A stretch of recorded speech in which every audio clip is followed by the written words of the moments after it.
Books that have surprised me. What do I mean by that? Well, these are books that I did not expect to give a 4 or even a 5-star to. Massive disclaimer here. I don't normally go into books thinking like, oh, this is going to be shit, let's read this.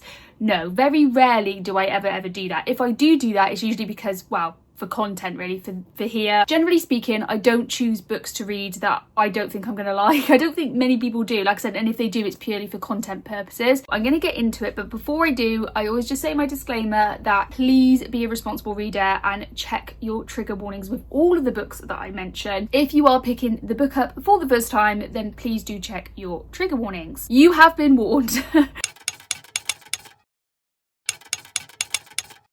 The first one that I would like to discuss with you is Sunset by Jessie Cave. I want to give a little bit of context as to why I chose this book first of all, because some of you may or may not know. Jessie Cave, the author, I believe this is her debut novel. I don't think she's had anything since or before, but if I've got that wrong, please do correct me. So Jessie Cave is an actress here in the UK, and I think she does a lot of comedy stuff. I'm not really sure what she's up to now, but you'll probably know her from playing Lavender Brown in the Harry Potter films. That's what she's more well known for. I want to make it clear that I don't support Harry Potter, I don't support J.K. Rowling or any of that, but I do like to try and support the actors that were part of Harry Potter who still stand for trans rights, if that makes sense. I think Jessie Cave does, but if I've got that wrong, please tell me. As far as I know, I think she's supportive of trans rights and LGBT and all the rest of it, as you should be. But if I've got that wrong, then feel free to throw tomatoes at me.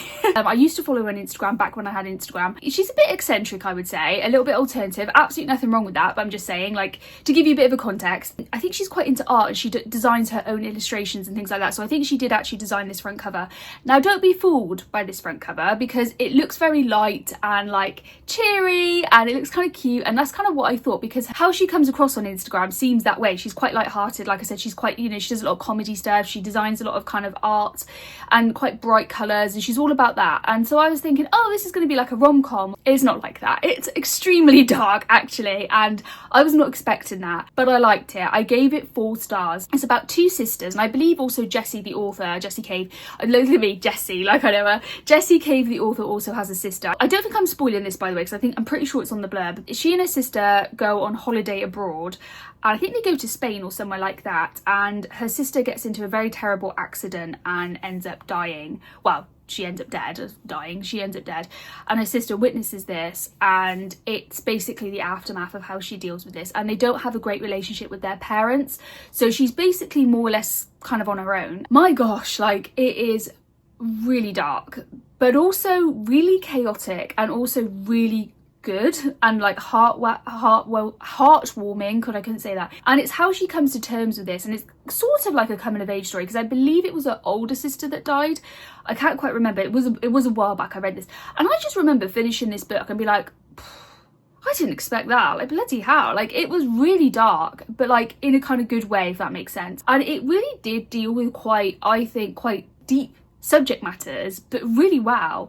I didn't for 1 minute think, oh, this is kind of cliche, or this is kind of like cheesy, or this is just not a good representation of grief. Now, I feel like I am someone that can talk about this quite well, as someone who lost their mum when they were 18 years old, quite in a traumatic way, let's just say. I feel like I'm a good candidate to speak on grief and what that, you know, what that means. And I just remember thinking, like, I have never seen grief talked about in such a raw way as this. It's not pretty, it doesn't fairy coat anything, it tells you how shit it is. Now, I do want to talk about this book in another video that I'm planning to do, so I don't want to go into it like too much, and also I don't want to spoil it too much. So I would just say that, trust me when I say this is not quite what I expected, but I loved it anyway. Birds of Paradise by Anne Malcolm, and I gave this 4 stars. Now, please bear with me, because when I look through my list of like what it is I read that really surprised me, I actually forgot about this, but I had to re-jog my memory. I just remember thinking, like, why are the dark romance girlies not talking about this book? But it is wrote so well. Yes, you heard that right. A dark romance book that's written well. Does such a thing exist? Why are we not talking about this book? I gave it a very high 4 stars. I can't remember why I didn't quite give it a 5 full stars. A story about a woman who ends up kidnapped, and it's kind of her relationship with the kidnapper, and obviously dark romance. I don't really need to say a lot. I feel like as soon as I say dark romance and I say that, I feel like you're going to kind of know where it's going, especially if you read dark romance before. There's a lot of dark stuff that happens, obviously. And again, I don't want to say too much. I had to check that this was definitely dark romance. I remember I had to check check, like, this is definitely like what I think it is, right? Because it was just wrote so well. And I don't think before or since I have read a book that has been written so well that is dark romance. I genuinely thought like, oh, it would be like an average 4-star or maybe a 3-star, and I'll get some kicks out of it, if you know what I mean, but it's not going to be like the best of the creme de la creme. But yeah, I was actually pleasantly surprised by this. It's also very fast and engaging. Like, not 1 minute was I bored in this. I do remember finishing this quite quickly. I'm lapping this up, I'm eating this up. It was just like constantly feeding me, and I didn't feel like, oh, this is getting a bit boring now, this is getting a bit stagnant. This book is called I Am by Maggie O'Farrell. You probably have heard of her. She's very popular at the moment, especially as I'm recording this, because she just got a film out as well, I think, and it's based on the book by Hamnet. But I have to talk about this because when I was in Hay-on-Wye, for those of you who don't know what Hay-on-Wye is, it's a book town here in the UK that's between the Welsh and English border. And I went there and I saw this book and I just picked it up, and I'd never heard of this author before, and I'd never heard of this book. So I literally just picked it up on a bit of a whim, read the blurb, I was like, oh, that sounds good. Now, anyone that knows me knows that I absolutely love a good memoir. And I thought it was just somebody just doing a memoir about their near-death experiences.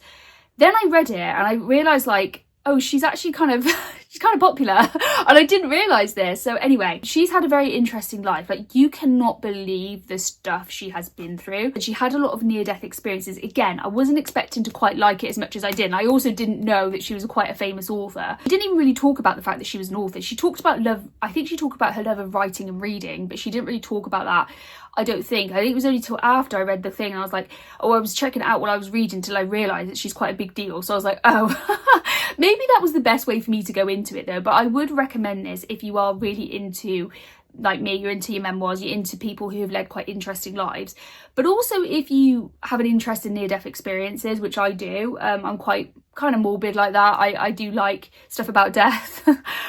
I don't know what that says about me. This makes sense to me why it was wrote so well now, because she is a writer. The way she talked was very poetic, but not in a kind of off-putting way, because I'm quite fussy with that. Like, sometimes I don't like it if an author comes across maybe too pretentious. And authors can, obviously writers can be a bit prone to that. For me anyway, some people love that, but me personally, I'm like, no. But this was done in a way where I didn't feel like she was talking down to me. I felt like she was talking as a friend to me. But yeah, it was so poetic, it was so beautiful, and I remember just being like really shocked by her life. And I don't want to say too much because it's a bit of a spoiler, but I remember just being like, oh my god, this poor woman. And I do feel like this author as well was talking a lot about womanhood. I say this a lot on this channel, but I think as a woman I can recognise when a woman is talking about womanhood. And maybe that sounds kind of dumb of me, like, well, of course. Something I feel like with women, we have kind of like a secret, or the female energy, whatever you want to call it, right? I don't want to exclude anyone here, but like, there's just something and kind of spoken, but like an understanding between us. I can't really explain it. I feel like if you know, you know. And I feel like Maggie O'Farrell talked about that, and I feel like she was talking to me as a fellow woman, as, you know, feminine energy. I felt like I got what she was saying, basically. Oh my god, that was a really long-winded way of saying it. So I gave this 4 stars, quite a high 4-star. I haven't read any of her other works. I don't know if I'm going to read Hamnet. I don't know, because I don't tend to like retellings and I don't really get on with them.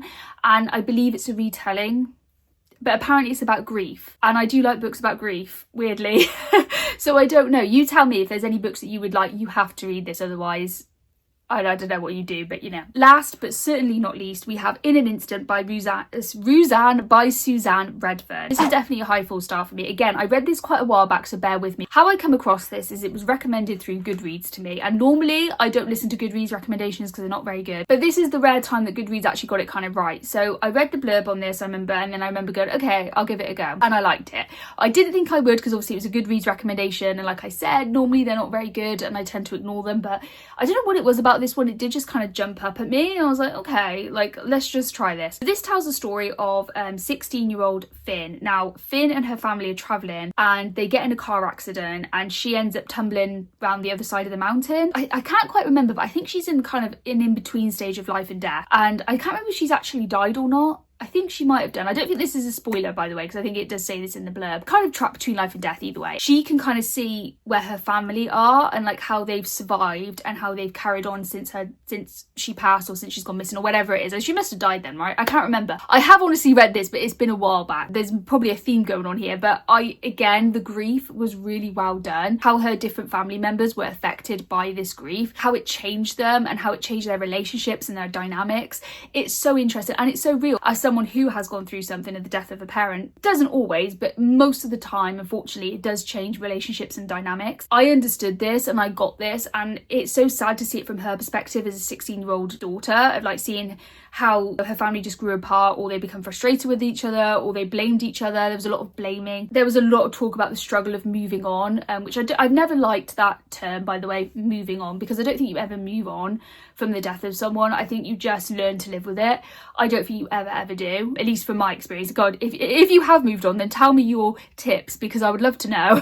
But I don't think you ever do. I think it's just something that unfortunately just stays with you for the rest of your life, without trying to get too kind of depressing. I remember reading this thinking, oh yeah, this author gets it. The relationships and the dynamics and the way they kind of speak about each other and speak to each other. I was like, yeah, that's kind of what happens. That's pretty accurate. But yet it's interesting because you see all the different POVs, and although you don't necessarily always agree with them, once you fit into their shoes, you're like, okay, I can see why they might be annoyed with this person, or I can see why they blame this person. Like, you can see it. And like I said, you might not necessarily agree with it, but it's like, it really puts you in the shoes of the other characters, and you're like, okay, I can see why he's frustrated with her, or I can see why he's got a bee in a bonnet about this person, or, you know, whatever it is. And I do remember getting quite emotional at this, which isn't surprising to me because I'm quite an emotional person. But yeah, I do remember getting quite upset about this, and so yeah, I just do recommend it. Maybe I'll do a video about ones that I had high expectations for and they turned out to be shit, because that is honestly horrible. It's called book heartbreak, and it is a real thing, because I'm like, I wanted to love this and I didn't. As I'm filming this, it might have changed by then, I don't know, but I have 50 subscribers on YouTube and I'm so happy about that, so thank you so much. I think that's something to do with TikTok. I'm trying to post a bit more on TikTok at the moment,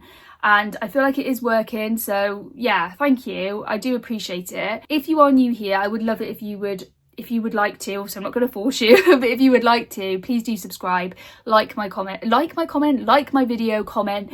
Anything you can do to engage really does help my channel, and I really do appreciate it. So thank you so much, and I shall see you in the next video.